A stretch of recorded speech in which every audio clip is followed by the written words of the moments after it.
greeted by a rush of cold and fetid air as she unlocks the hatch to the loft. Maggie Wendover slips off her sparkly silver Jimmy Choo sandals with one hand and hoists her silky wrap dress up around her thighs.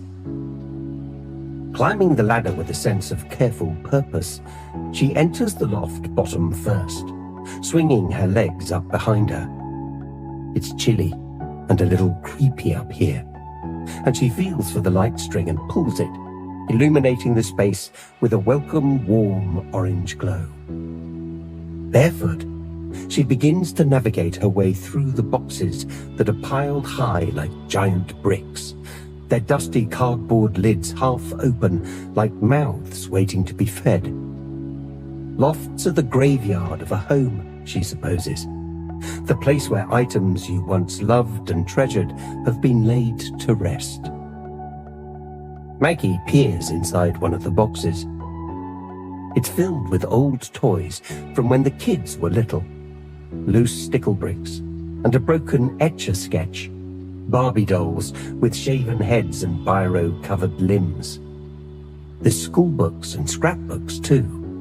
Leather-look photo albums piled high, and an old suitcase that was almost certainly for the rubbish tip, but which, if she remembers rightly, was a wedding gift. Someone from Len's side, though she can't recall who anymore. Bloody brain fog. She's convinced it's getting worse.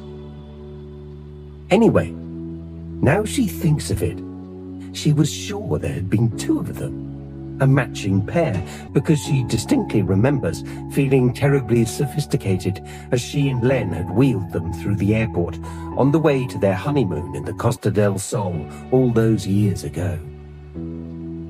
Maggie stoops, picks up a teddy bear, peeping out from an old black sack, and smiles as a wave of nostalgia washes over her. Bongo. Ah, Bongo had been her son Lewis's favourite toy as a tot. He never went anywhere without Bongo Bear, right up until he was about 6 or 7, if she remembers rightly. Poor, careworn old Bongo looks a little unloved now with his patchy, balding fur and a missing eye. She replaces him carefully back into the sack, with half a thought of restoring him, make him all new again to pass down to the little life that's growing inside Casey's tummy. A sliver of joy ripples through Maggie once again. She's going to be a grandmother. Light with excitement and anticipation, Maggie hears the muted sound of her guests outside in the marquee below. Their voices rising up through the floorboards, punctuated by joyful laughter. From a distance, she can just about make out the singer, and her heart drops as she hears the familiar melody of Rod Stewart's Maggie May. Len will almost certainly be looking for her now. It's one of their songs, and he will want to dance. Bloody hell, she'll need to get a wiggle on. She crouches down to open the door to one of the eaves where she's stashed her secret laptop. For months, she's been creeping up here to the cold, damp and stale-smelling loft.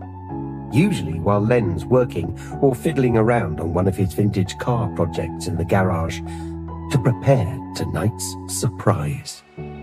A 20-minute spectacular visual presentation of their life together so far. She spent weeks sifting through hundreds, probably thousands, of old photographs, cards, mementos, keepsakes, and old video footage of them all throughout the years, carefully selecting the best, the funniest, and the most poignant to splice them all together in a short film she plans to project onto a giant screen for tonight's grand finale. She's hoping to impress Len. Hopes he'll be pleased by the fact that she still wants to.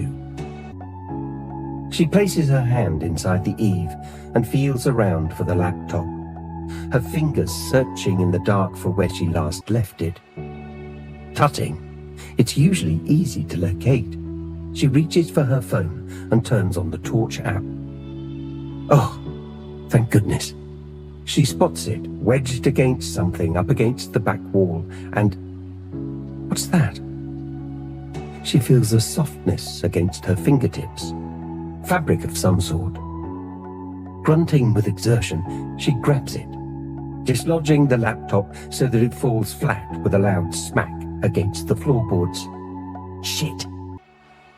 She pulls the two items out of the eave and sits back on her haunches with a heavy sigh, her heartbeat accelerating. It's a scarf.